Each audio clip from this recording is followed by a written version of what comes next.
Support for WPR comes from Viterbo University, offering online bachelor completion programs, including business, education, nursing, and more.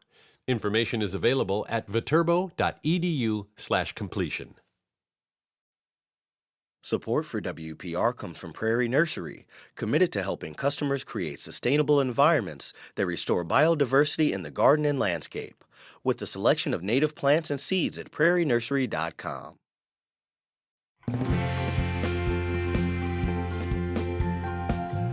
Thanks for joining us today on WPR News, and I want to welcome you to another meeting of our Larry Mueller Show Book Club. So glad you could make it. We're talking today about the novel The Killer's Terms, and with me in the studio, the author, Kevin Kluesner, and he's here to answer your questions and talk about the book and talk about writing and a whole lot more. He's a graduate of Marquette University.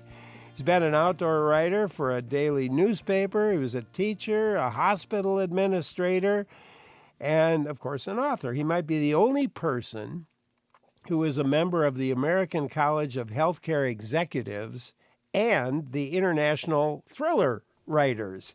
And he lives in New Berlin, Wisconsin. And as we talk with him, I want to hear from you. Did you read The Killer's Terms? Or have you read any of the Cole Hipsch novels? Give us a call. The number is 800-642-1234. That's 1-800-642-1234. Or send an email to talk@wpr.org. That's talk@wpr.org. Kevin Kluesner, welcome. Thanks for joining in today. Thanks, Larry. Thanks so much for having me. I really enjoyed your book. And maybe just to start, what's the story about for those who haven't read it? I mean, I know there are a lot of people who've read it who are listening, but there are also probably more that haven't. So give us a rundown. Sure. So the Cole Hipsch series is a thriller series, and it's along the lines of, let's say, the John Sanford, Lucas Davenport series. And that's set in the Twin Cities. This follows Cole Hipsch, who's an FBI agent, special agent in charge of the Milwaukee, Wisconsin field office. And that puts him in charge of kind of all the FBI activity in Wisconsin. And there's I'll call it a dual protagonist, and that's Michelle Fields. And Michelle Fields is a reporter for the Milwaukee Journal-Sentinel. So these two basically get together, and they were thrown together in the first book, and they have to work together to solve crimes. But they fall in love, too. Well, they might. Yes, they do. And it's funny, you write a series like this, and you never know where it's going to go when you start out with the first one. But in the first book, they had a lot of issues that they had to get through.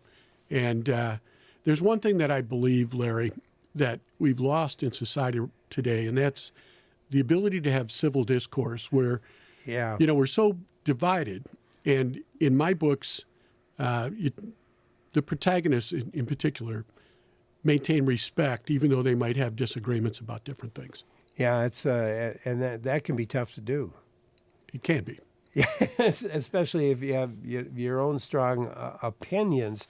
You have the book involves the attempt. It starts with the attempted murder of Michelle. Right. And along the way, sort of solving that issue, and a lot of other issues come up that I want to talk about with you as we go along today. But you have an excerpt. Do you have an excerpt that we can just start with? Sure. From the book? To give people an idea for those who haven't read? Yeah, no, and I'll just see if I can tee this up. So this starts in the first book. I need to share this. Yeah. There were reproductive health physicians were being targeted for murder. And Michelle and Cole basically had to work together to solve those murders and put an end to it. And in the subsequent books, she writes, based on her experience as a journalist, she writes a true crime book on that experience, which she calls the Killer's Sermon. And that coincidentally is the name of my first novel. But anyway, so this opening chapter, and I'll kind of jump into the middle of it. But in the opening chapter, she's getting ready to do an author talk at the Milwaukee Public Library. So here we go. She took a deep breath and held the warm September air in her lungs, feeling the kiss of the early autumn sun on her face. She smiled when she turned to look up at the main entrance of the library, which spanned the entire city block. Its stoic gray Bedford limestone walls rose 3 stories above a raised basement. It was a far cry from her hometown library. She'd grown up on her parents' dairy farm outside Wabeno, Wisconsin, an hour and a half north of Green Bay, and over 3 hours away from where she currently stood. The Wabeno Public Library was a tiny log cabin built in 1897 and converted into the town library nearly 100 years ago. Her mom drove her to the library every week until Michelle was old enough to ride her bike into town, the white plastic wicker handlebar basket filled with stories to broaden the mind and imagination of a young girl. She looked at the mammoth building in front of her again. This was a different library altogether. Less than a year ago, Michelle was a general assignment reporter for the Milwaukee Journal-Sentinel. It was exciting work when she first started, right out of college. But by the time she turned 35, she felt like she was still writing stories that nobody would remember beyond the next day. That all changed when she covered the murders of reproductive health physicians, and the killer reached out to her repeatedly via email. Michelle helped the FBI track down the killer, and after he died in a shootout with law enforcement, Michelle took a sabbatical from reporting duties to write a true crime thriller about the murders. She received a large advance, and now the widely anticipated book sat atop the New York Times and other bestseller lists a week after its release. Michelle smiled. Heady stuff for a Wabeno farm girl. She pushed through the middle set of large wooden double doors and entered the library's 3-story marble pillared atrium. It took her breath away. To her right was the Wisconsin Writers' Wall of Fame, and she marveled at the list of names, including legends like Aldo Leopold, John Muir, Carl Sandburg, Laura Ingalls Wilder, John Thornton Wilder, and Orson Welles. She also recognized David Maraniss, the Pulitzer Prize-winning journalist who grew up in Madison before going on to a long and legendary career with the Washington Post. Meeting him in high school had helped steer Michelle to her own career in journalism and to the place she stood right now. And there was no place she'd rather be. Oh, it gives us a great introduction to her, where she's from, kind of what she stands for a little bit. But you know that there's fireworks, kind of, so to speak, are on the way.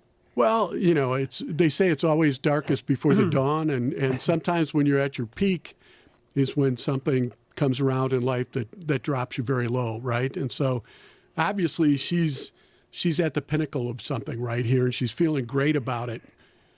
And you knew something was coming, and it made for a really great introduction to me, because I knew what was coming. I learned about her, and I already feel good about her, you know. But I know that there's harm on the way. It's funny because I was thinking about this just the other day, and it reminded me this scene in the first. It's almost like Mary Tyler Moore when she comes to. I think it was it Minneapolis? Yeah. And she throws her hat up in the air. I mean, she's so happy to be there. But yeah, it's I don't know. I want people to feel deeply about the characters. Yeah. And obviously, I invest some time in that. But the other thing about this chapter, which runs through to my work, is it describes a little bit about something in Wisconsin that I think those of us from Wisconsin love to hear about. And I think people who live outside of here, it's any novel like this, I think the first thing ought to be you're trying to entertain readers. Yeah. But if they can learn something while they read it, that's better. I agree with you wholeheartedly. You know, Denise in Waukesha has a question for you. Let's go there. Hello. Good morning. Thank you, Larry, for this wonderful show. I love listening to your program. Thank And you. especially when you bring on authors, it's always fun. They say you can't judge a book by its cover, and I think in Kevin's case you can, because his covers are hauntingly, really beautiful and moody. The first one in color and the next two in black and white. So my question is to Kevin. Can you share your intentions behind your book cover choices? Yes. Interesting. Yeah, go ahead. You know what, Denise? I had the same question in my head, but so go ahead, Kevin. Well, great. And Denise, thanks for calling in. I really appreciate it. And I love to talk about this, and I'll tell you why. When I signed my deal, I signed a 3-book contract with my publisher, Level Best Books. And, I was going to be a debut author at 63. So I had zero leverage. And I read the contract, and that contract said they had basically the final say over every word and every image. I mean, it was all theirs. And so when the first book came out, they gave me 3 different covers to choose from. And, I didn't know. None of them meant anything to me. And I shared them with friends and beta readers. And basically it all came back a third. And so I just said to my publisher, just pick. You guys know this business better than I do. With my second book, the first one did pretty well for them. I got, a little bit of moxie. And I have 3 grown children. One of them has his degree in fine arts, and he's an amazing artist. He was just commissioned to do the opening day poster for the Milwaukee Brewers. So, anyway, I asked him, I said, there's no guarantee that my publisher will use it, but would you please, I've got this scene in the second book, it was set at Atwater Park in Shorewood, Wisconsin, the scene on the cover. And it actually is a scene from the book, but it shows a piece of sculpture, and that sculpture really sits there, and it's kind of moody looking out over Lake Michigan. And so I asked my son if he would design a cover based on that. So he painted it and then did the cover, and my publisher said, we love it.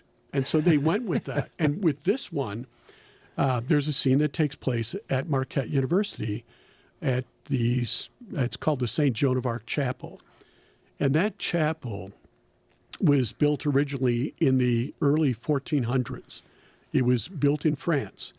And legend has it that St. Joan of Arc, when she was 17, prayed there before a big victory against the English. And so, long story short, they moved that chapel originally, I think, in the early 1900s to New York. Brick by brick, I would assume. Stone by stone. And then it was moved in the early 1960s to Marquette University's campus. And it's just this little, beautiful chapel. And I'm sure it's the oldest building in Wisconsin. But it's also kind of the heart of Marquette University. And it's one of those places where I would go as an undergrad if I had a crisis in confidence or conscience or even faith. And I would find myself there, and it would help me center myself. And so to be able to use that cover, in my cover, to be able to basically have a collaboration with my son, whose name happens to be Cole, it's just one of the great fun things of this author journey. And the publisher loved that one as well then, obviously. Absolutely. Didn't make a change. And what's nice now is I feel like it's almost as an author and your books, if you can have kind of a brand, just like a business, it's a good thing. And so my last 2 books, I think, have a very common look and feel. Yeah. Denise? Yes. That help you out? It sure does. Thank you so much, and best of luck with your books. They're really wonderful. I thoroughly enjoy them. Oh, thank you, Denise. Thanks, Denise. You can join in too, by the way. Number to call, 1-800-642-1234, 800-642-1234. Or you can email the email address talk@wpr.org. That's talk@wpr.org. I'm Larry Mueller for WPR News. At noon today, we'll talk about Earth Fest. It's a week-long event celebrating environmental and sustainability research at UW-Madison. And at 12:30, we'll talk with a Rhinelander shoe repairman who's been in the business for more than 50 years. Looking forward to those, but also looking forward to continuing my conversation with Kevin Kluesner. And it's the Larry Mueller Show Book Club book for this segment, and it's titled The Killer's Terms. Questions or comments, I hope you'll join in. The number to call again, 800-642-1234.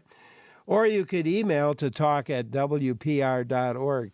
Back to the title for just a minute, because I noted in the title, The Killer's Terms, that the apostrophe was after the S.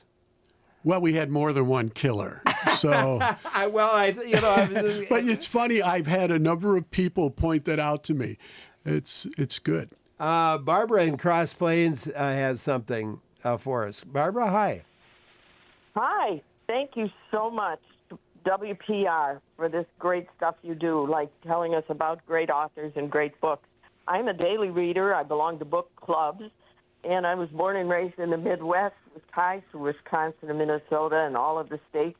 So I'm always drawn to the authors and settings, and you really introduced me to another great one by having me read this book. And I just want to say thank you. I enjoyed how you created suspense. You fully fleshed out your characters, and you really handled present-day political and law enforcement intrigue, really. And just a small caveat, thanks for having the scene at the St. Joan of Arc Chapel. I spent time there when our daughter was a student and graduated at Marquette. So that really meant a little bit extra, too, personally. Oh, Barbara, thanks for calling. Comment, Kevin? Thanks. All I can say is thanks, Barbara. I'll tell you, it takes a lot to write a book. It takes probably even more to find a publisher. And then to get out, put yourself out there and promote the book. And the biggest joy I get out of that is connecting with readers. And when you say things like that, I can't tell you how much that motivates me to be a better author. Yeah, thank you. Thank you. Yeah, thank you so much for calling. I wanted to turn to healthcare for just a minute. As I briefly mentioned earlier, you had a career in healthcare before becoming an author, and a lot of scenes in the book take place in the hospital, and the administrator, whose name I'm forgetting off the top of my head, but it doesn't matter, Alan Anderson. That's it. That's it. I imagine your experience in healthcare really helped inform. I had a relative who was in the hospital recently, so I had gone through a lot of the experiences. Felt, man, you had those experiences nailed.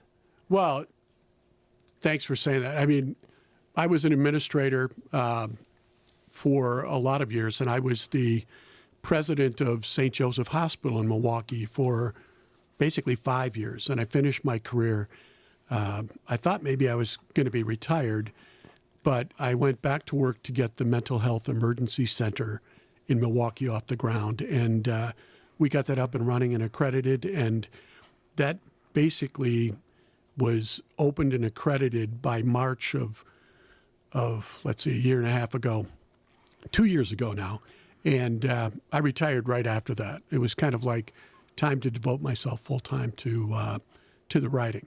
But when it comes to writing about injuries in hospitals, I mean, I've obviously been in hospitals most of my career. I know so many different physicians, including emergency physicians that I can reach out to and have leaned on. And then my oldest daughter, Kari, happens to be a surgeon. So I have her read the books, and there's certain things about, she's actually a plastic and reconstructive surgeon. So when she has somebody, like Michelle has her arm is sliced open. And so she helped me with that quite a bit to make sure that it was authentic. But I don't want to get bogged down either in any jargon or that kind of thing. So there's a little bit of a balance. I think sometimes you can know that stuff too well.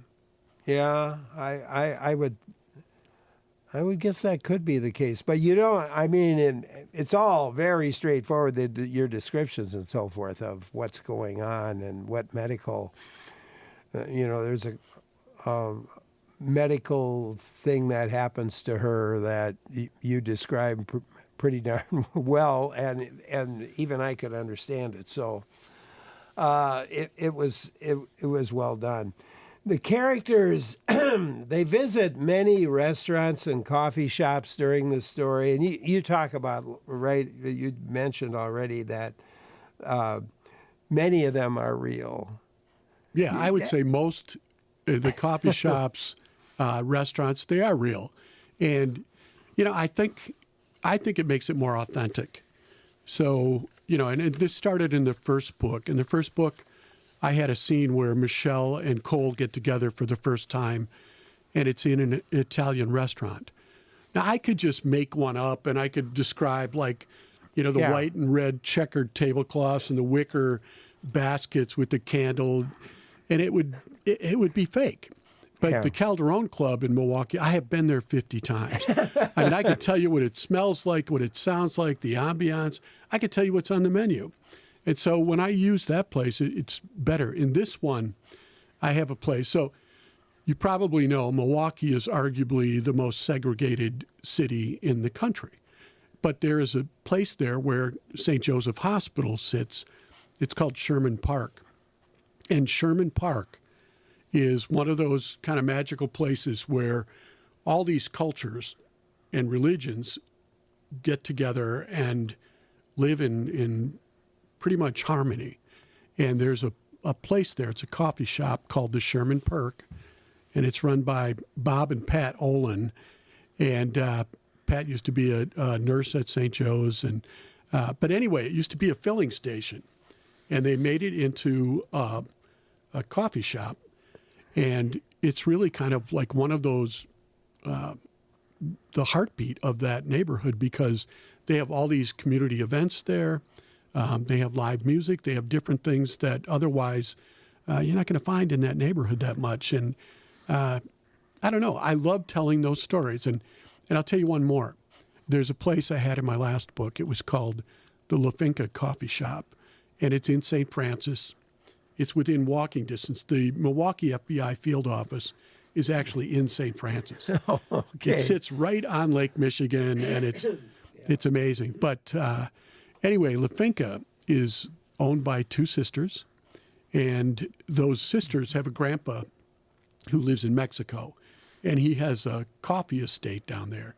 So they buy their beans from him, they roast them, and they serve them to us in the Milwaukee area. And La Finca means the estate in Spanish.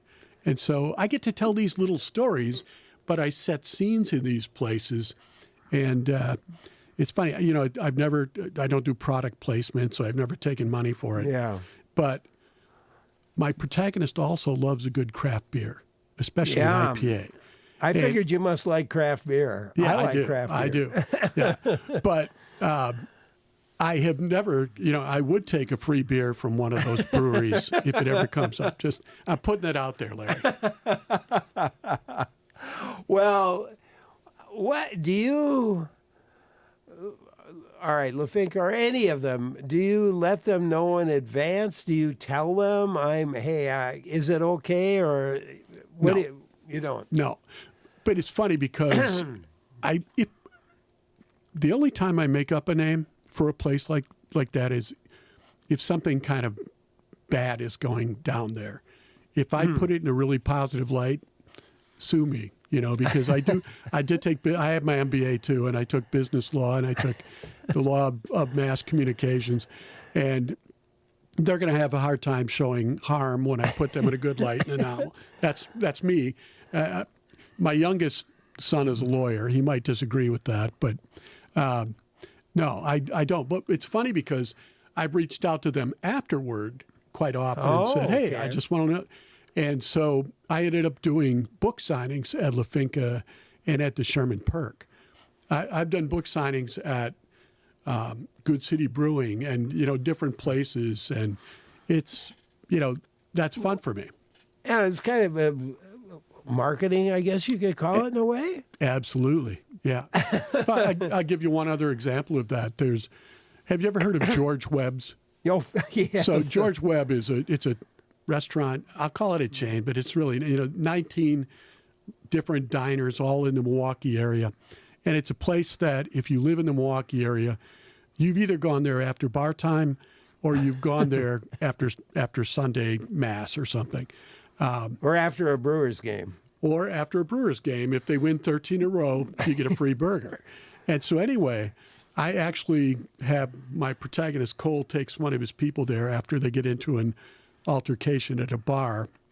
And it's just fun. And what was nice about that is I did reach out to George Webb, their marketing person, after the book came out. And I said, hey, just want to know I used you in this. And I gave him a copy of the book. And I said, if you like it, give me a shout out on your social media. And they have 25,000 followers. So, well, how does that hurt me? Now, I'm sure, and they did it. I'm not saying all 25,000 George Webb readers are they're all avid readers, but it's been great for me. I love that story. Well,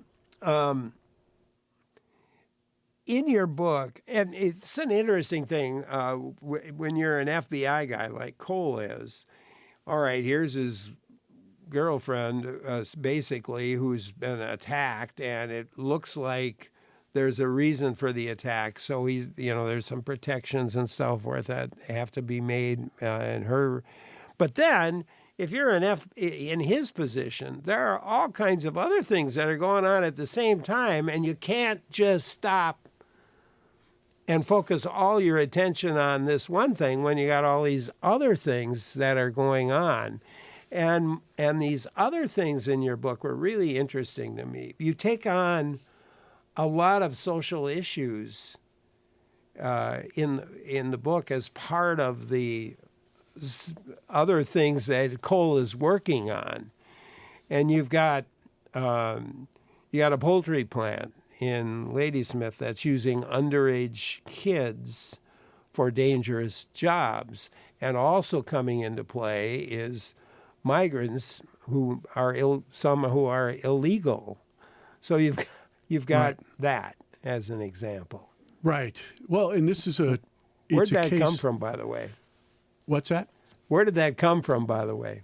Well, first of all, let me say that the issue of using kind of these big societal issues, that's been the case from my first book.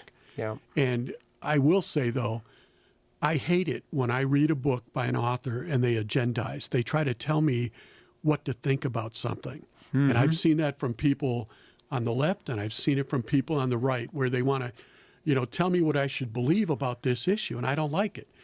What I do want to do, again, first and foremost, I want to entertain. Yeah. But second of all, there are issues that we all ought to know about. So Big Pharma came up in this book a little bit. It came up a lot in the last book. Why are we paying 3 times as much in this country for our pharmaceuticals as other countries? Well, there's a long list. The biggest one is that industry is the biggest lobbyist when it comes to money dumped on Washington, D.C., and it's not even close. They're number one with a bullet. A lot of people think it's the defense industry, it's big oil. No, it's Big Pharma. And I once had a U.S. congressman.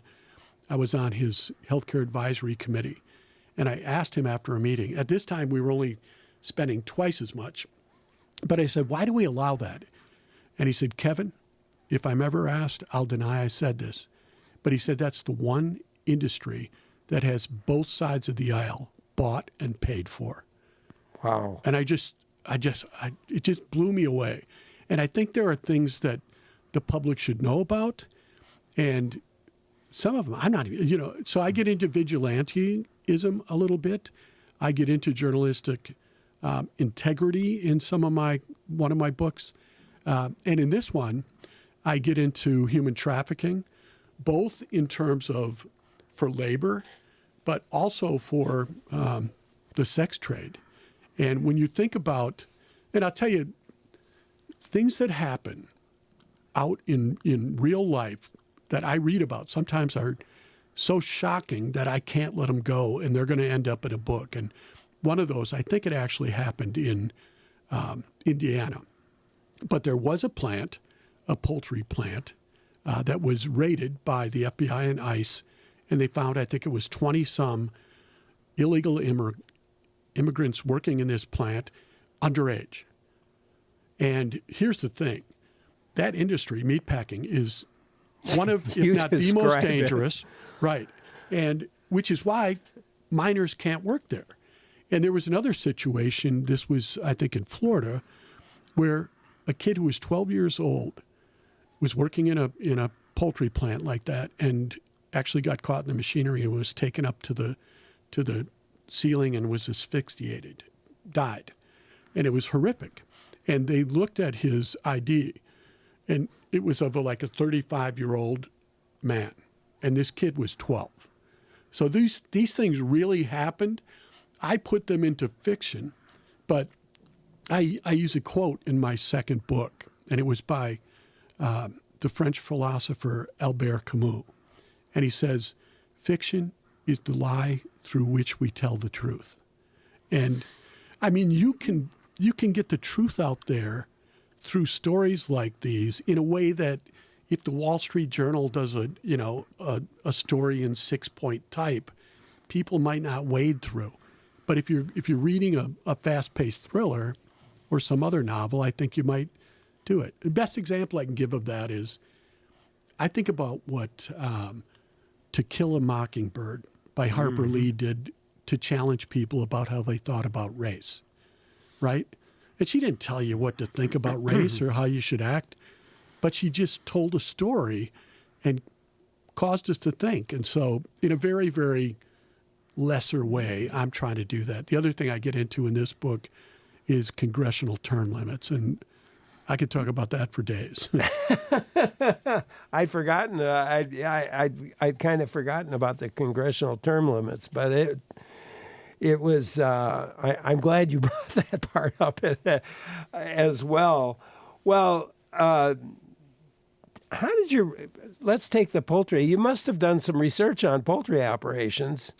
I did, and first of all, my dad grew up on a farm. I was at the farm a lot. So in terms of, they had both dairy, they had hog pens, they had chickens, and I've seen animals slaughtered, blah, blah, blah. I never went into a poultry plant, but I watched video after video of how these poultry plants work. And they're out there online where you can see them, and it's kind of crazy when you think about how many thousands of chickens go through these places in a day, these bigger places. And it is just kind of a maze of moving serpentine machinery that's moving pretty fast, constantly in motion. Yeah. And people are just, and, there are lots and lots of safety and hygiene things that are in place. And I guess, the industry today versus where it was even 10, 20 years ago is so much safer. The other thing I would say, too, is, it's easy to point at these people in the poultry industry or meatpacking and say, how could you employ those kids? I do try to show, like I use Ladysmith, Wisconsin. But imagine if you had a big plant outside of Ladysmith and they employed a lot of people, which was important to that city's livelihood. And all of a sudden, you don't have enough adult Americans that want to work there. And they place most of these plants in rural areas where the chickens and hogs, whatever, are raised. Where they're located. And so, I can see where well-intentioned people want to keep these plants open and do what has to be done. And then the other thing is knowing the plight of some of these kids coming over to be in the USA, to have a job where they're actually making money and they're going to school is better than what they had. And I'm not forgiving anything. I'm just trying to say I'm just like a reporter.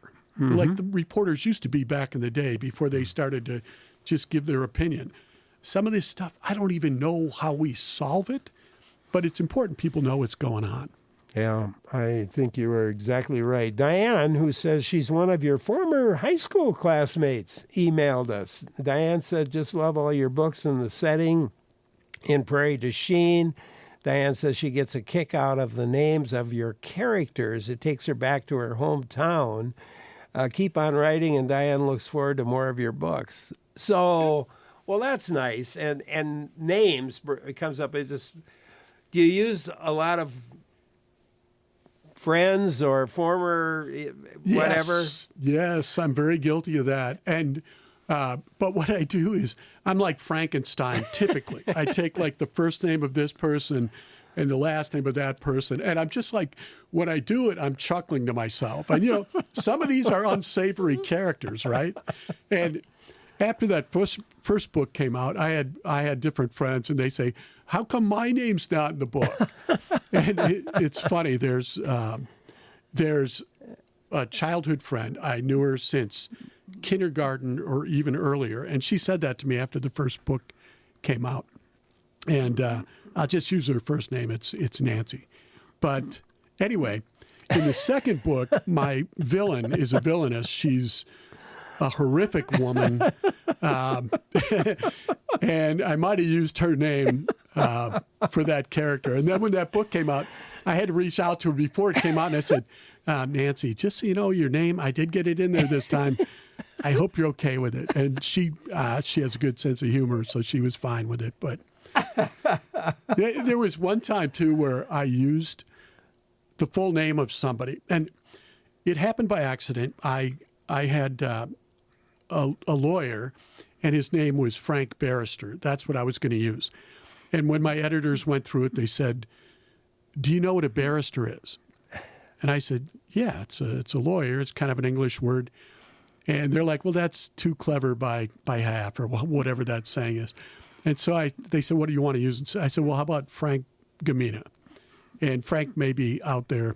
But anyway, so the name Frank Gamina is in that. And when the book was coming out, his wife, Susie, on Facebook, she put a note on one of the things, and she said, I can't wait to read it. This is great. And I said, Susie, just, Frank's name might be in the book, or you might recognize a name. And then I reached out to Frank via text, and I said, Frank, I used your name as a character in my book, and it's Frank Gamina. He's a lawyer. And Frank said, well, I don't care, as long as, he's a good guy, right? And I said, well, as good as a lawyer can be. So I have had a blast. With it, Larry. But you can't imagine how many names you need to come up with if you're writing several books. I've got a list of Clara gave me a list of all the names just so I'd have them in front of me. The main characters, and there's like a dozen. Yeah, and not counting all of the other ones that come into play. Right. In the book. And the book is The Killer's Terms, and the author is Kevin Kluesner. He's our guest today until noon. It's great to have him with us. And a question about the book itself, or about writing, perhaps, maybe even marketing. Give us a call. The number is 800-642-1234. Or you could email us to talk@wpr.org. I'm Larry Mueller for WPR News. The Larry Mealer Show Book Club book for this time is The Killer's Terms. The author, Kevin Kluesner, with me in the studio. It's great to be talking with him about his books, really, and about his writing. And I hope you'll join in. Questions 800-642-1234. Email to talk@wpr.org. Tell us about the research you did on how the FBI operates and the workflow of cases and that sort of thing. So when I first started this, I didn't know anything about it. But I would say I read voraciously. Stephen King used to say, if you want to be a writer, you should read a lot and write a lot. And I think that's as simple as it gets. But I read probably at least a book a week, and I would say 90% of that is fiction, and 90% of that are thrillers. So in terms of understanding the genre, that type of thing, I think I had kind of a good grounding. But in terms of like how federal agents work, that kind of thing, I didn't know a whole lot. And so I actually found a guy. His name was Al Cibini. And Al was a retired federal agent, recently retired. And I said, Al, would you read this manuscript? So before I ever shopped it out, I had him read it. And it's funny because he didn't find the kind of things I thought he might. The kind of things that he pointed out to me were that I'm very loyal, and so my character's very loyal, Cole. And I had him loyal to an Acura TSX, which is what I drive. and Al said, yeah, well, I know you don't want to use, because I didn't want to use the black SUV like everybody uses. And so he says, but it's going to be a domestic car. And he said, you could use a Dodge Charger. So that's what I did. I used a Dodge Charger. He gave me other hints like that. And then if you're a published author, or if you're, you're greenlit to do a movie or something, the FBI actually has a whole department set up to help us. Oh, so, I didn't know that. Yeah. And so now with the second and the third book, when I've had questions, I've just reached out to them. And these are actual FBI agents who kind of get rotated out of the field, and they have to work. I don't know if they love it or hate it, but so I've had these guys and gals available to help me with different questions. And then there are times, like in my second book, I had a scene that took place right on the Mississippi River between Wisconsin and Iowa. I had to reach out to the Iowa DNR to ask some questions about what kind of boat would they use, what would they for search and rescue, that kind of thing. Yeah. And, I don't research that kind of thing to death.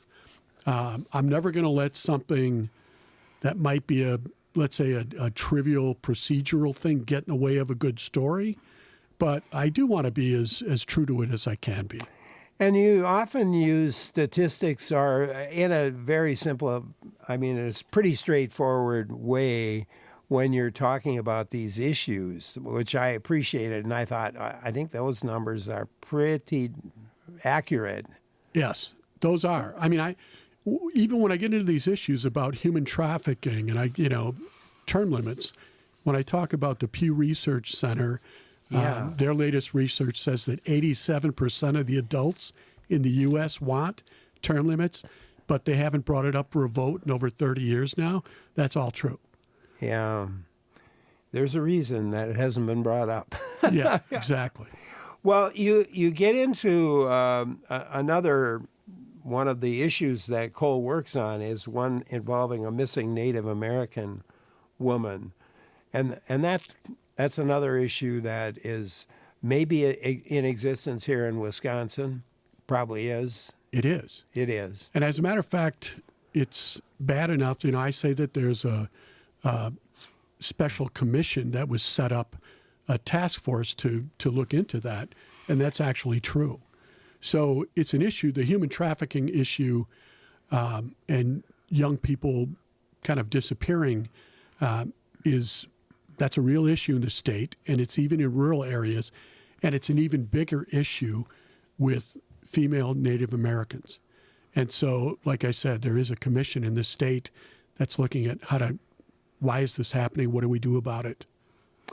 And there's another, in the sex trafficking side of thing, there's another incident that involves several restaurant, bars, whatever, across the country. And I wondered to myself if something like that actually existed. That was the evil in my mind that came up with that. Boy, it was chilling to think of that as a possibility. Cole's a very tough, capable, charismatic person.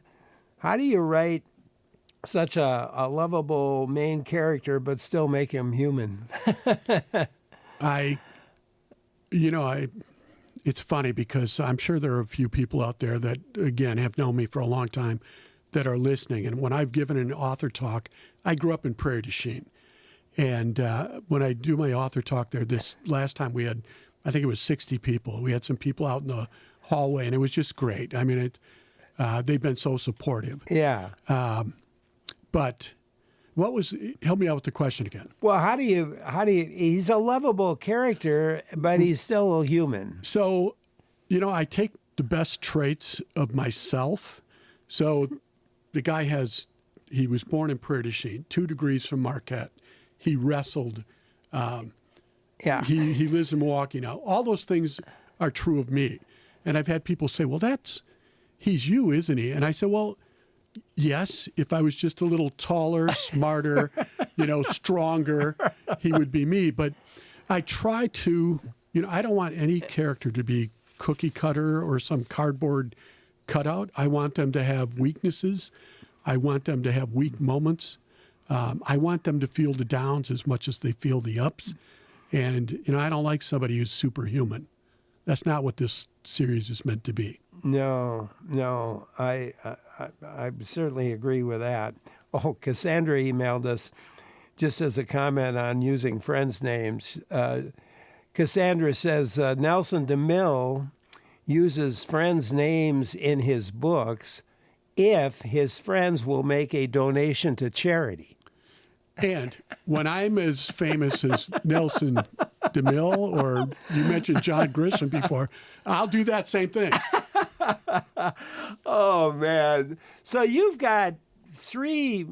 This is the 3rd, and now you've got a chance to write another one. Your publisher wants you to go ahead. Is that what you're going to do? Or Actually, no. I am going to continue the series because the characters have become like family to me. But I did tell my publisher I want to continue the series, but I need to take a bit of a sabbatical because I have an idea for an historical fiction novel set in the early 1830s in Prairie du Chien. And I'm going to have to find a different publisher because that's out of their kind of their genre they deal with. But there were so many things that took place then. We had Jefferson Davis was there, who ends up being the head of the Confederacy. You had Chief Black Hawk. You had Zachary Taylor, who ends up being the 12th president. You have William Beaumont, who ends up being the father of gastroenterology. And he did that by keeping a soldier who had an open stomach wound. He could have closed the wound, but he kept it open so he could see what happened when something would be digested and what it would look like. And you also had 5 African-American women who were in Prairie du Chien at the time, which is probably 5 more than are there today. But 2 were indentured servants, 2 were slaves, and 1 was free. One of those free women ends up being the first doctor in Wisconsin. And so I call it the confluence. I haven't written 3 words, but it's the confluence of where the Mississippi and Wisconsin rivers come together, and it's the confluence of all these important people at a certain point in time. Well, let me know when you get that book finished because we'll get you back for that for sure. Oh, bless you. In the meantime, The Killer's Terms are really a great read. And Kevin, I thank you so much for writing it and for being with us today. I really appreciate it. Thank you so much, Larry. Kevin Kluesner, the author and the book, The Killer's Terms. It was great to have him with us and for our book club. And I'm hoping that we'll get him back when his next book comes out that's set in Prairie du Chien. Well, coming up, we're going to talk about Earthfest and Earthfest activities. I'm Larry Mealer for WPR News.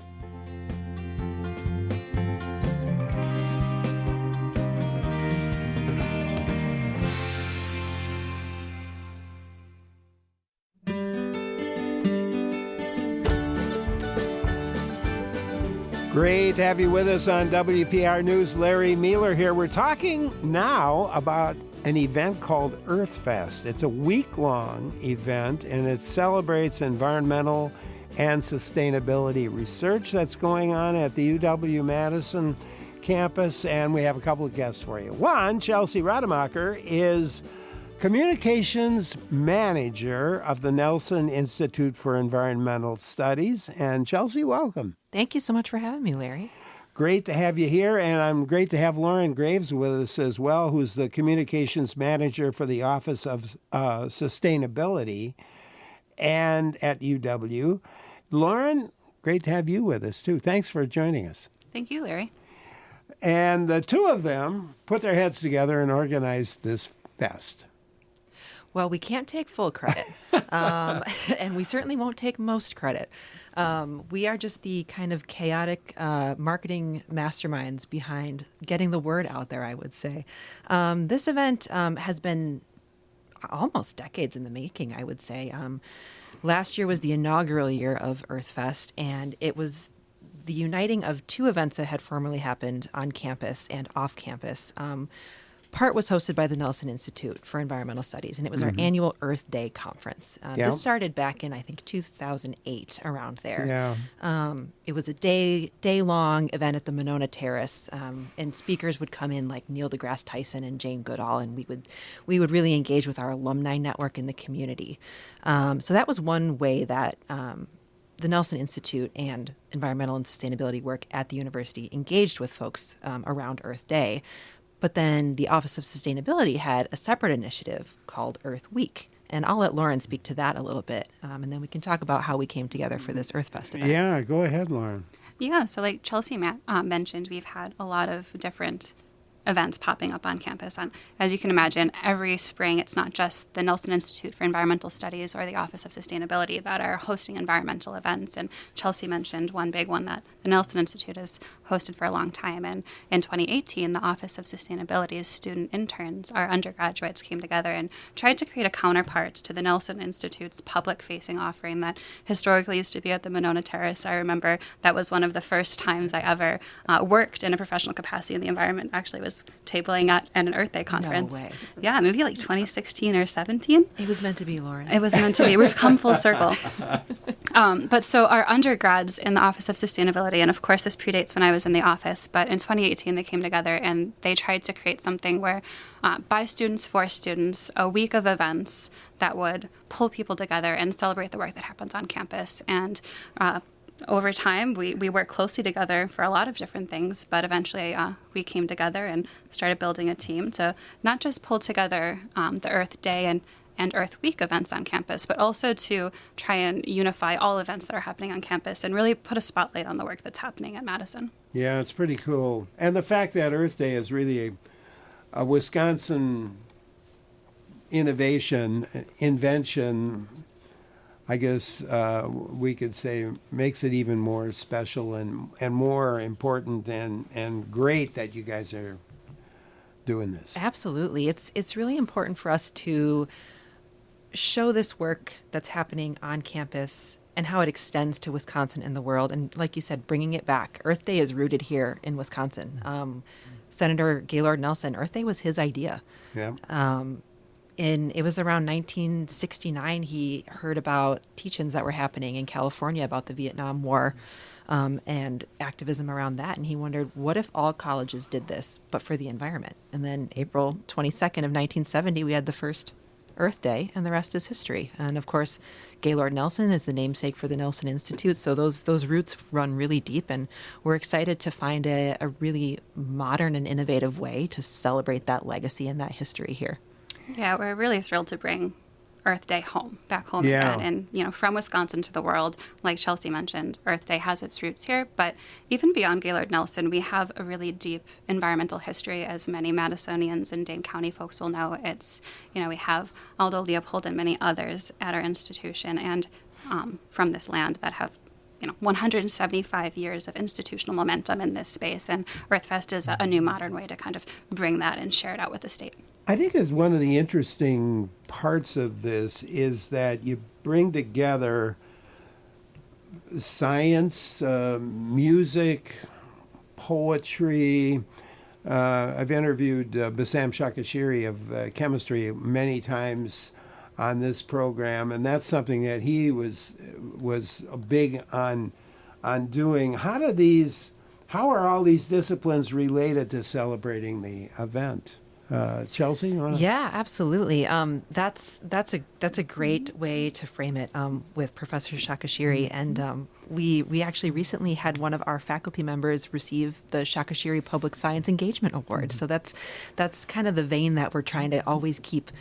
Science is fun, as Shakashiri says, and bringing it home that way. I think the interdisciplinary nature of environmental studies and sustainability work can really be seen throughout these events, because when you're studying the environment, or if you care about the environment, that doesn't happen in a vacuum. There are many ways that you can relate that work out into the world. So you mentioned music. I'll talk a little bit about one of those events coming up. This is on the 21st. It's called Earth Signals. And so a researcher named Liz Maroon, who is a climate scientist, she teamed up with an undergraduate student, and they took forecasts from El Nino. So how you can take forecasts of the weather. Is it going to rain this weekend? When's the snow coming? We can tell what El Nino is possibly going to do based on forecasting. So they took a series of forecasts, and they went through a process called sonification, which typically takes data points and pairs them with frequencies.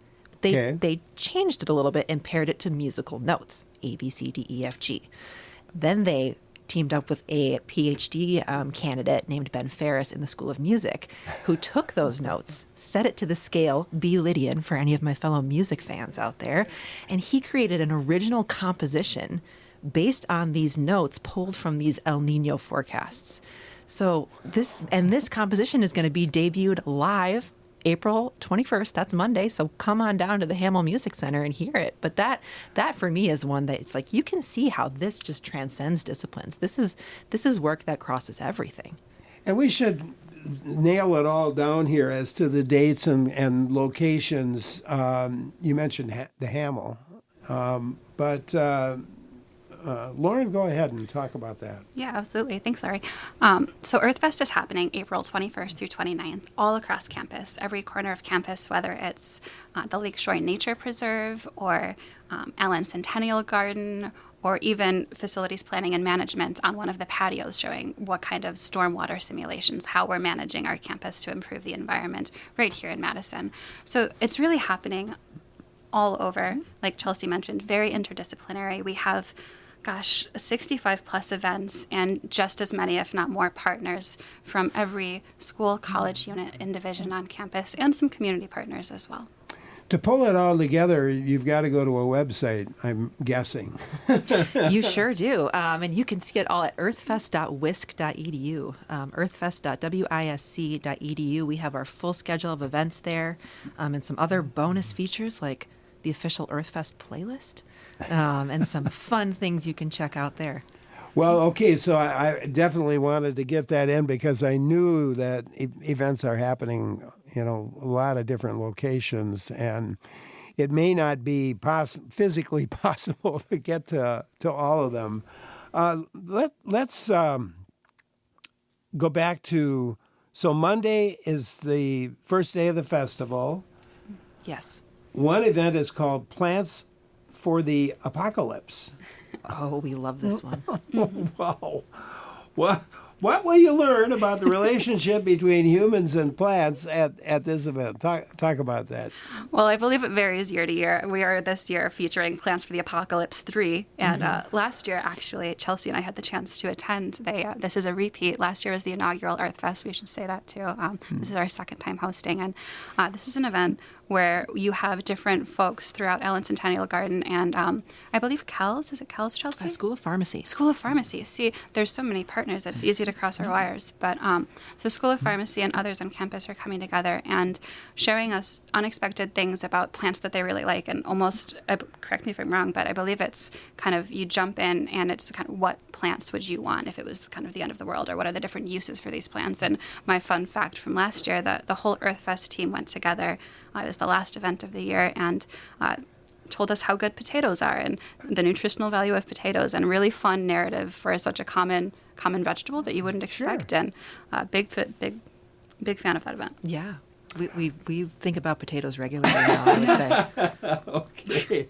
Well, there's an eco-poetry workshop, and I'm going to read you a poem, and you're going to have to tell me if this is an eco-poetry poem or not. Jill Nadeau, who is well known for her poetry writing and is our producer, has whipped one up for me. It says, speaking of whip, wind whips through the trees, a chill on sun-warmed skin, spring's wild, playful dance. Now, I kind of liked it myself. Would you call that what's the definition of eco-poetry? I think the beautiful thing about poetry in general is it can be anything you want it to be. And to really learn about eco-poetry and what that means, well, we'd love to see you at our event. Of course, this is a great question. I'm being silly. But do come.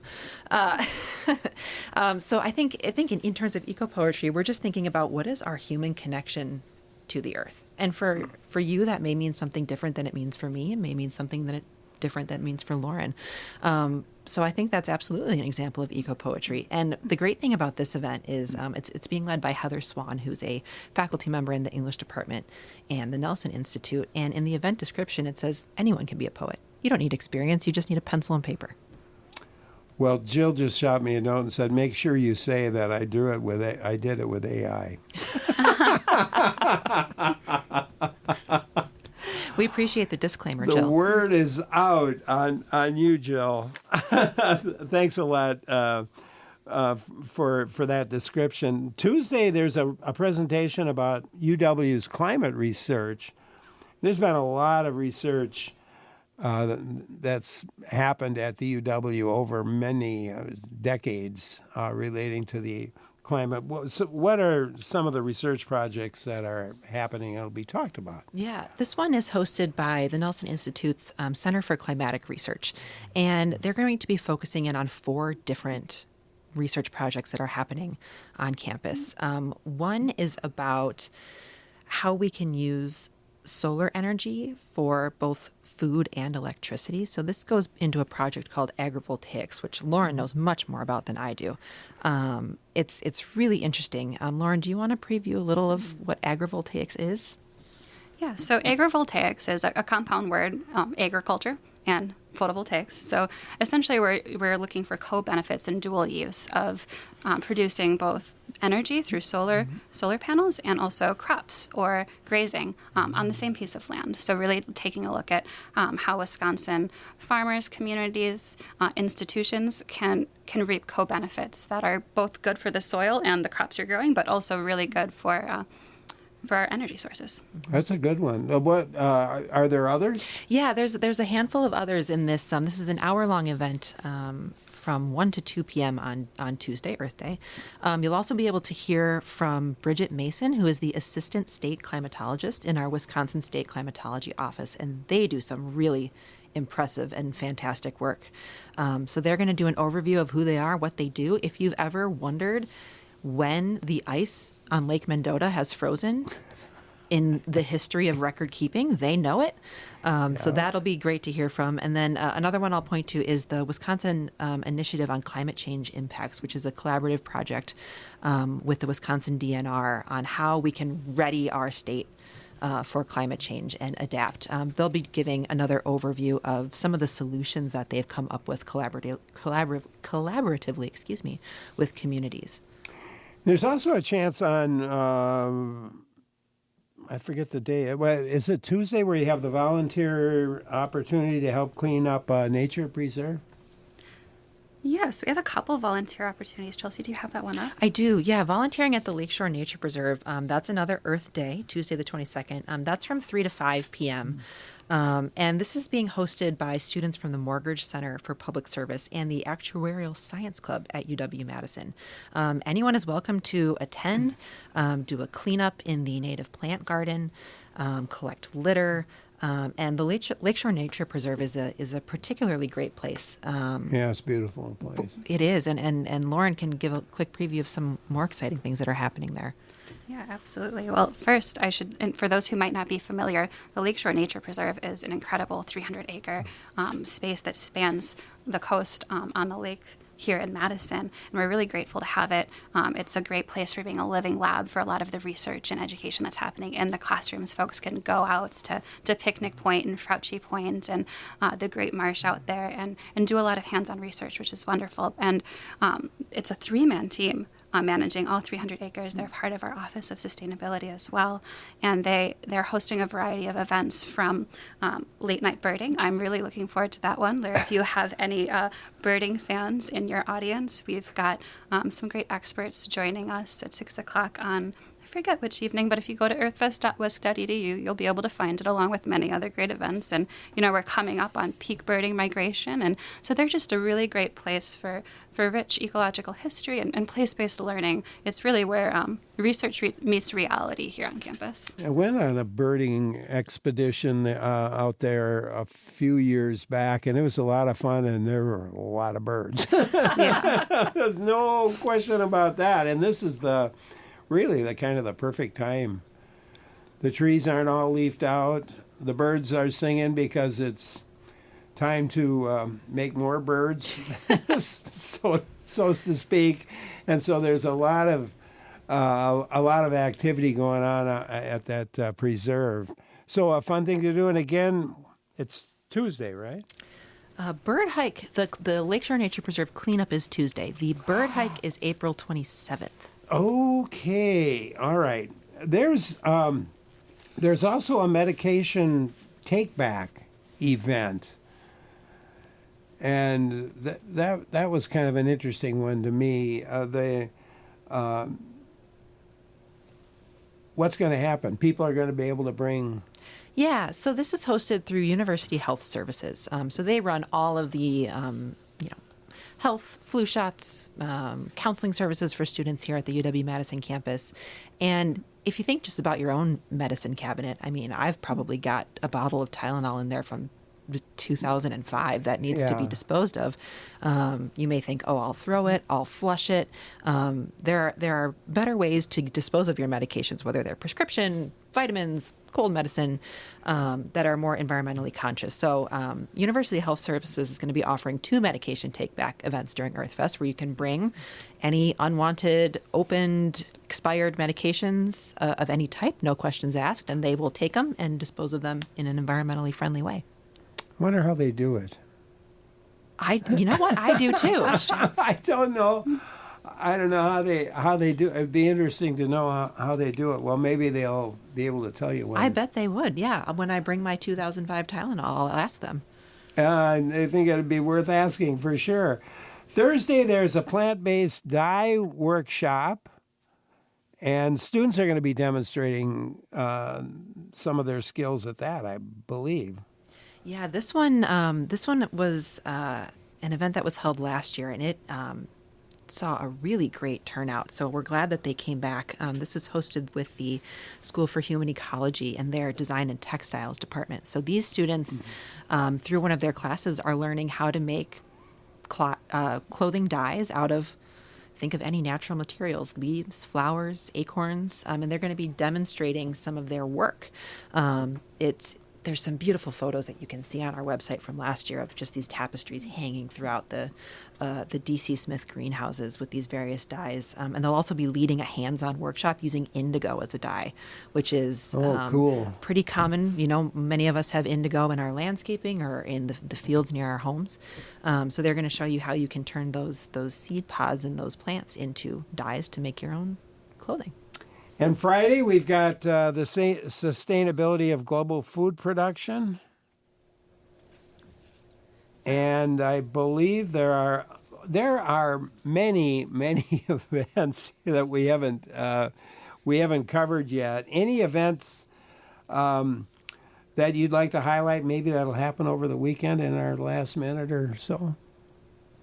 Well, it's not happening over the weekend, but one I'm particularly excited for will be the Planet Walker film screening. And Chelsea is actually going to be the best person to speak on this, but we're really, really looking forward to this event. What's the title again? The title of the film is Planet Walker. It's a short documentary, and it's about John Francis. And if you don't know who John Francis is, you definitely want to, because his story is incredible. He's a UW-Madison graduate. He earned his PhD here in the Nelson Institute in 1991 while completely silent. He earned his PhD during a vow of silence where he also vowed off motor vehicles. And he did this after witnessing an oil spill in 1971 in California. At that moment, he swore off any motorized transit, planes, cars, and took a vow of silence. And he walked his way across the country, completing his studies.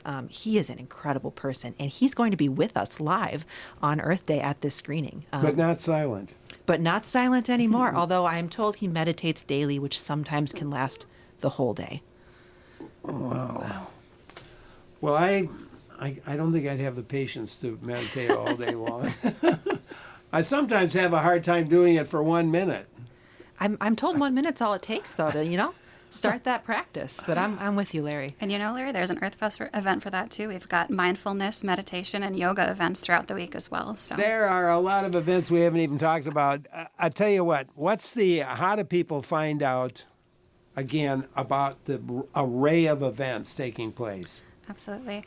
We encourage everyone to go to earthfest.wisc.edu, and there you'll be able to learn both about our partners, but also about all 65 plus events and many ways to get involved, whether you're on campus or if you're not on campus. There are ways to watch some of these films, zoom in to some of the online and virtual hybrid events. So take a look there. And also follow us on Instagram if you use Instagram. We'll be doing a lot of live daily updates and behind the scenes looks. So even if you're not able to participate, you can get a look into the window of what sustainability education research really looks like in Madison. It's very, very cool. Well, I thank you both very much for coming by. We'll have to do it again maybe in another year. Hey, who knows? It's a date. Thank you. Lauren Graves is Communication Manager for the Office of Sustainability at UW-Madison. Chelsea Rademacher is a Communications Manager at the Nelson Institute for Environmental Studies at UW-Madison. It's great to have them with us. And go to that site and take a look. 60-some events, and you're going to find one or more, probably many more, that you're going to want to take part in. And it's free. Most of it's free. No expense involved. Coming up, we're going to take a look at shoes and shoe repair with our next guest, Dave Franks. I'm Larry Mealer.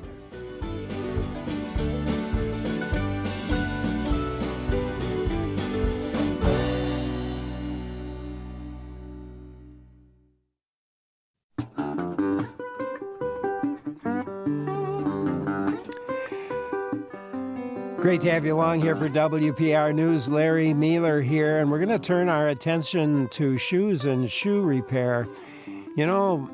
Producer Clara Neipert always says that wearing shoes that are comfortable and well-fitting help you put your best foot forward.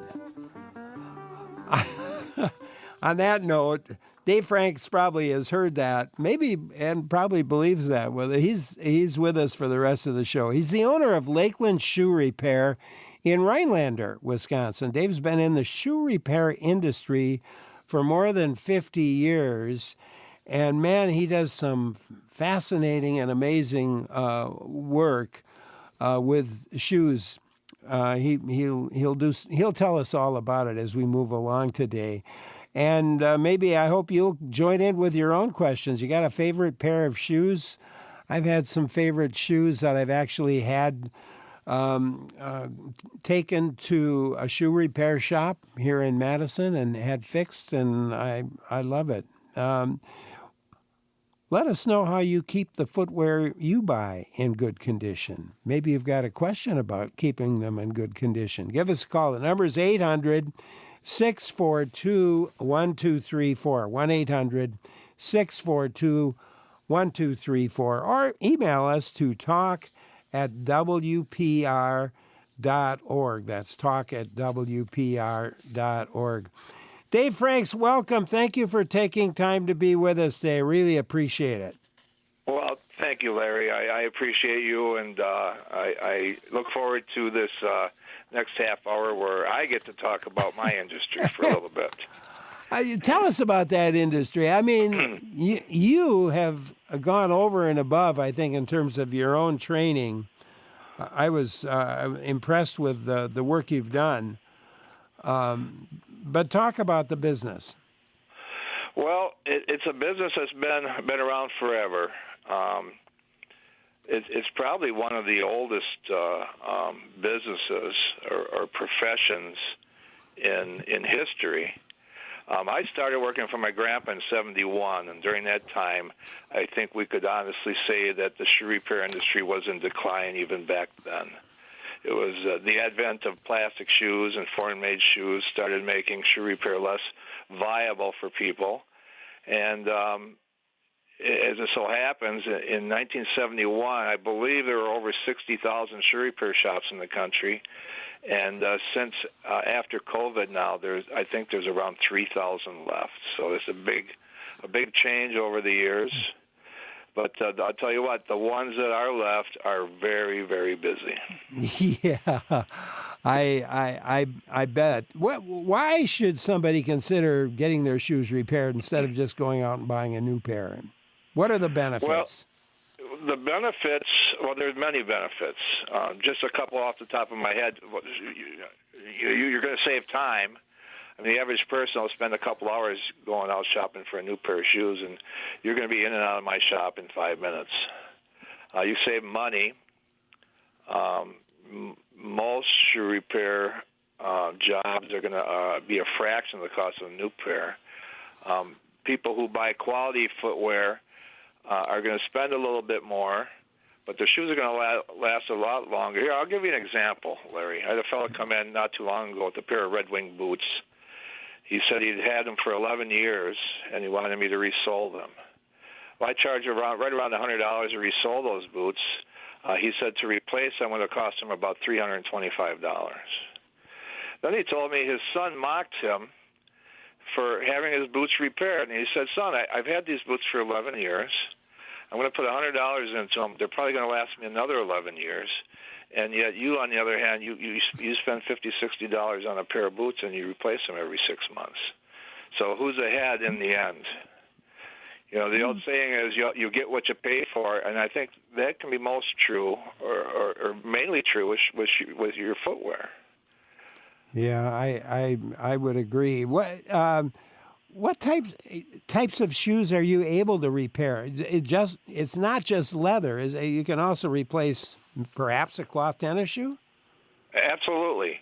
You know, we do repairs on just about anything. You know, I've over the years I've just hated any time I had to turn down a job, so I'd sit and try and figure stuff out, figure out how I can do it, what glues might work better, or threads, or whatever materials, and we can fix just about anything nowadays. Oftentimes it doesn't pay. You know, if you've got a pair of $20 shoes, it doesn't pay to resole or reheel them because, you know, the cost would be more than a new pair. That's where you get what you pay for comes in, Larry. So you buy a good quality shoe, you buy an Allen Edmond dress shoe, a Florsheim Imperial, you buy a good pair of Danner boots or Red Wings or Thorogoods, they're going to last. I've got guys that have been bringing me their Allen Edmond dress shoes for 30 years, the same pair. Wow. And it's amazing. But you know, you buy something cheap, it just doesn't pay to repair them. Sometimes, you know, a lot of our work nowadays is the glue on the sole comes loose; they need to be re-glued, or a boot hook comes out. You know, there's a lot of minor repairs that go on. But the meat the meat of our business is heels and soles, and now we do a lot of orthopedic type work. I used to be a certified podorthist, so I studied making orthotics and doing shoe modifications. That's become a big part of our business today now. I was wondering about other parts of the business too. My own visits to a shoe repair shop sometimes didn't have anything to do with shoes at all. Right. For example, my dad once bought me a baseball glove that I had really wanted, and he probably shouldn't have spent the money that he spent, to be perfectly honest. It was an expensive thing, expensive glove. Right. And I was a teenager, and I was really happy to get the glove, and then afterwards I felt I felt bad about kind of, the fact that my dad spent all that money. Well, anyway, the glove, the lacings Sure. went. Yep, that's a common thing. We do a lot of relacing of baseball gloves. And you're right, they're not cheap. As a matter of fact, I used to turn it away. I used to turn that job away because I didn't think it was worthwhile to the customer for me to put that much work and time and money into it. But one day I was walking through a department store, and I happened to see a rack of baseball gloves, and I looked at the price, and I was shocked at how expensive they were. So I started repairing baseball gloves right away, and now it's not a big part of the business, but it's something that we enjoy to do and are happy to do. Well, it's certainly, I still have that glove. Yeah, but you buy a good glove and you keep it oiled, it's going to last forever. Oh, man. So what is your day-to-day job like? Well, I was in the shop this morning. I got up early, and I did, my shop's attached to my home. So that makes it really easy for me. I can go into work, and although we have regular hours that we're open, I can go to work anytime I want. And at my age, I'm kind of winding down and more trying to work part time rather than full time. But so I went in the shop this morning, and I worked on three or four pairs of boots and shoes that needed full soles. I probably had a dozen pair of men's and women's shoes that needed heels. I had a couple of orthopedic jobs. I did a boot hook, replaced a boot hook on something. And the job, it's the thing I think I like the most about my job is I'm not doing the exact same thing every day. I've always got something different on my bench. What are the maybe describe the tools and techniques you use to make the shoe repairs that you make? Well, we use hammers and we call heel lifters. We use, I guess, I can't think of the name. They're kind of like a pliers, but with a flat. It's something that we can grab onto a heel, grab and tear a heel off. So we've got a lot of cutters. We use a lot of different knives and punches and awls and needles, things like that. If you came in and looked at my bench, it's backed with pegboard that's got just about every slot filled, and there's probably at least 200 tools up on that pegboard, and most of them you wouldn't recognize. I might recognize some of them. I took a leathercraft class in 4-H back when I was a kid, and I made a pair of moccasins, and I made a nice belt. I still have the belt. Wow. Although it does no longer fit around me. I keep it. Oh boy. Yeah, it's funny how them belts shrink after a few years, huh? Oh man, Steve in Oconomowoc has a question for you. Let's go there. Hi, Steve. Okay. Yeah, hi guys. Thanks for this great show. My wife bought me a pretty good quality Wilson leather coat about 30 years ago. And it's well worn, it's well faded, and I get a lot of comments all the time on how cool that jacket looks. But I have some repair spots on the cuffs and a sleeve and a couple other spots, just small repairs. How would I get that fixed? Are they like tears or just spots that are worn off, or are you just talking they're discolored? Just worn through. They're worn through. Okay. Well, cuffs can usually be repaired pretty easily just by adding some leather to make a new cuff. Sleeves, if it's usually it's on the elbows. Elbow patches can be put on pretty reasonably. Find yourself a shoe repairer down there, in your area, and you probably find somebody that can do a job like that. Do you is your work all local, Dave? Do people come from a distance sometimes to have you do work? Yeah, we get work, Larry, from all over the place. As a matter of fact, we take in a lot through the mail too. My original shops were in Racine, and we decided we had a place up here in Rhinelander that we come and vacation at. We decided we want to live here. And we had our home had a built-on workshop, so we just moved everything into that workshop. And then we ran both shops for a while. So we had one in Racine, one in Rhinelander up here, and then we would ship work back and forth.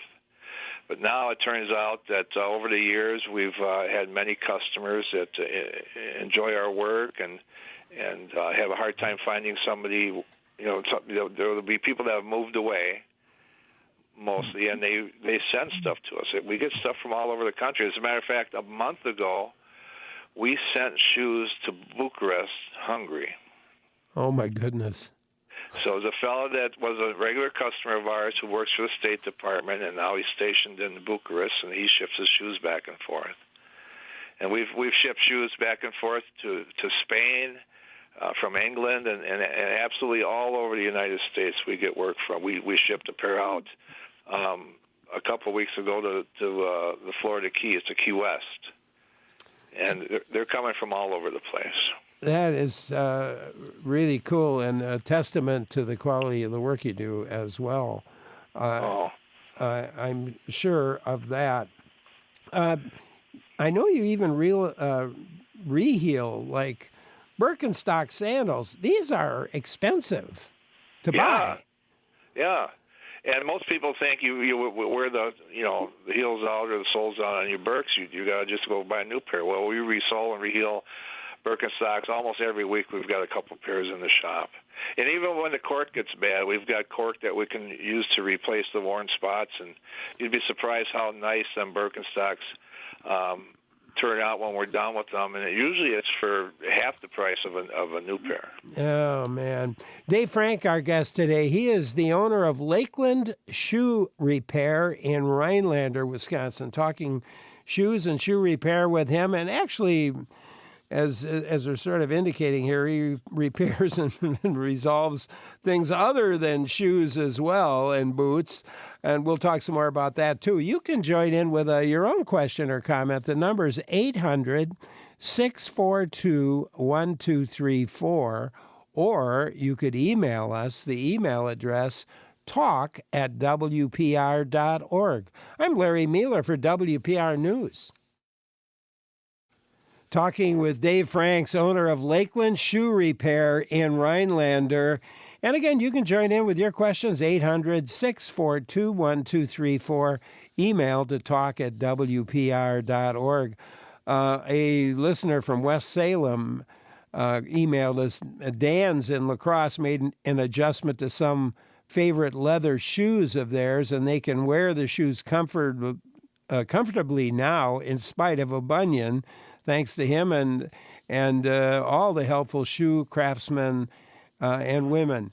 And that's a nice comment from our West Salem listener.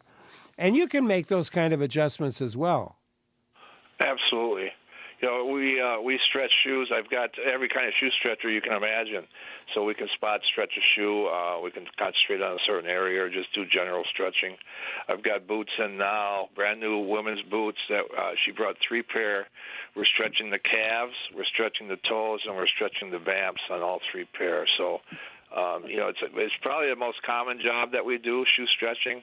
People go in and buy a pair of shoes, and they feel good in the shoe store. And you get home, you wear them for an hour or two, and you realize, I just feel a little tight. So they bring them to us, and we can fix that up. Yeah. I think you're better off to buy shoes later in the day when your feet are bigger. Yeah, you're absolutely right, Larry. You know, we buy a pair of shoes that's one size, and we're trying to fit a pair of feet that might be 3 or 4 different sizes throughout the day. Lisa in Kakana has something. Let's go there. Hi, Lisa. Hi. Thank you for taking my call. I have a couple pairs of On-Cloud tennis shoes that are not outright. Well, for me, it's $125, $150 to pay for. And within about 6 months, and I don't wear them every day, I get little holes like in the mesh. And just one hole, one was on the side, one was at the top of my foot, and another one right in the seam. And I wear wide shoes, so it's not, they're fitted for me. Does it pay to bring them in, and can you fix the mesh, or is it written off? Well, I'm afraid something like that, although it can be repaired and we can patch something like that, but it probably wouldn't look the best. I'm going to be honest with you. Sometimes when you're dealing with fabric, you can't do an exact match. So the patching would probably be visible, although it would be functional. It wouldn't be something I'd be proud to do. You know what I'm saying? Okay. Lisa, there you go. Laura in Eagle River, it's your turn. Hi, Laura. Hi, good morning or good afternoon. I'm really excited to hear this program today. I live in Eagle River, which is obviously close to Rhinelander, and thrilled to hear that we have a shoe repair close by again. I grew up in Cambridge, and my father was a cobbler, had a shoe store in Cambridge for over 30 years, and then he ran a shoe repair shop in Fort Atkinson and Stoughton. And so thrilled to hear you're nearby, because my husband oftentimes needs shoes repaired, and we drive them all the way down to southern Wisconsin. Oh, so no. glad to hear there's something. Yes, and I may come along just to enjoy the smells. There's nothing for me that's better than that smell of a shoe repair shop. It just brings back floods of memories. When we had our shop in Racine, it was in a busy shopping district. And oftentimes somebody would be walking by to go get a cup of coffee, and they would just come in, open the door, and stick their head in, and just say, "I just wanted to get a smell." There's something about it. I don't know what it is, but people really enjoy the smell of leather. I guess that's what it is. Yeah, Laura, thanks a lot for calling. It's no longer the fellow retired, but there was a shop on South Park Street in Madison, that you'd go to that shop and it smelled great in there, but there'd always be, I don't think I ever went in there, there wasn't at least one local guy just sitting there talking while the cobbler worked. Yeah. Usually 2 or 3. Yeah, it's kind of like the barber shop, the old barber shops where fellas would sit around and shoot the breeze, right? Mary in Appleton has a question. Let's go there. Hi, Mary. Hello. It's not exactly a repair question, but I'm wondering the best way to clean white leather sneakers. So what have you got on them? Yeah. It's just kind of the normal, wear and tear dirt. Yeah. Are they leather? Yes. Okay. Well, then you want to find some type of a leather cleaning product. You could use saddle soap or something a little stronger, or you could try just a diluted Dawn dish soap. Just dilute Dawn with some water and with a soft nylon brush. That is, I'm going to tell you, this is a secret for shoe repairers, but Dawn dish soap has been a big help to our trade.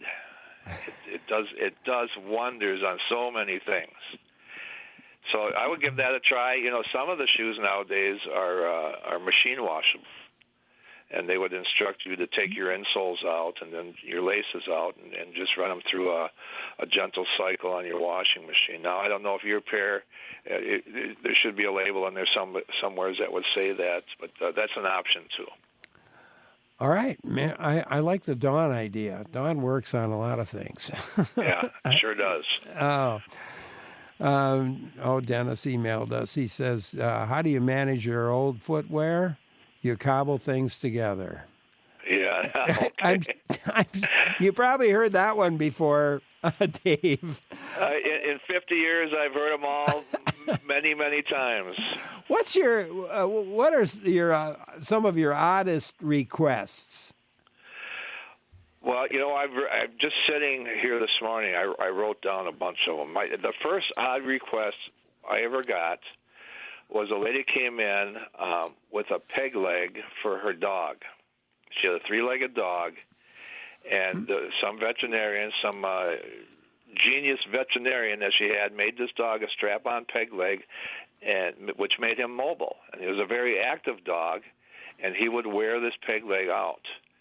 Well, after a few times, it started getting expensive, and she just came in the shop and asked if I could put some heel material on the bottom of her dog's peg leg. So for the next 4 or 5 years, that's what we did. He'd wear that heel material out, and she'd bring it in, and we'd replace it for him. Ah, I love that. That was a neat one. Yeah, we've done reenactment shoes for guys. There's a lot of guys that do American Revolution or Civil War reenactments, and they have footwear that matches that time period.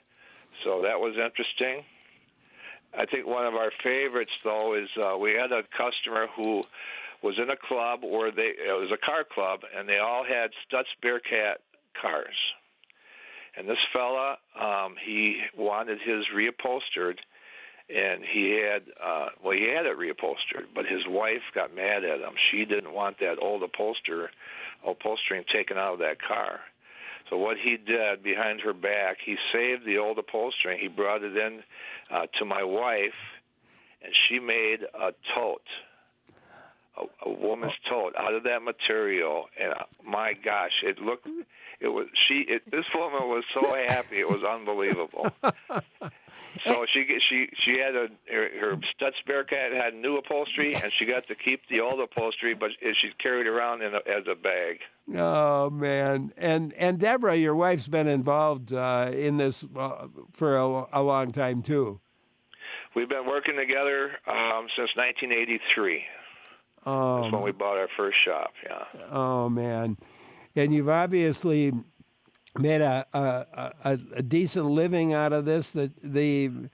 Still, there's got to be some joys, and there's joys for sure. What are the joys of running a business in the North Woods? Well, it's very comfortable up here for us. We feel at home here.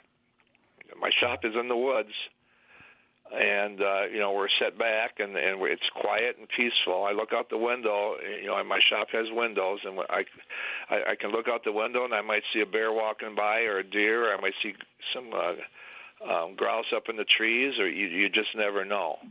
And the people up here are just wonderful people. They appreciate men and women who work for a living, and they're thankful for us, and they've been a blessing to us, Larry. And as someone that's been doing this for 50 years, it's something that we don't have to do anymore, but I think we've got it pretty much figured out. And it's become easy. There's no stress. Yeah. It's just a comfortable thing that we're doing. I enjoy it. I enjoy taking an old pair of shoes and making them new, or I enjoy taking a shoe where somebody needs a modification done to help them walk better. I enjoy that. That's a good feeling. And just working with my hands, that's what I enjoy the most, I think. Tell you what, next time I get to Rhinelander, I'm going to stop in and say hello, Dave. I thank you very much for taking some time to be with us today, and hopefully we can do this again. Thank you, Dave. I appreciate you, Larry, and I had a great time. This half hour went by fast, I'm telling you. It goes by really fast. Dave Franks. Yeah. Dave is owner of Lakeland Shoe Repair in Rhinelander. What a joy talking with him. And it's not only shoes, but he even does backpacks and gym bags. He'll repair those and a whole lot more. Thanks for joining us today. This and all our shows are a team effort. Clara Neipert, Joel Patnott, our producers. Lee Rayburn, Jeff Robbins, our technical directors, and our executive producer, the poet Jill Nadeau. I'm Larry Mealer. Stay with us. Lots more in store here on WPR News.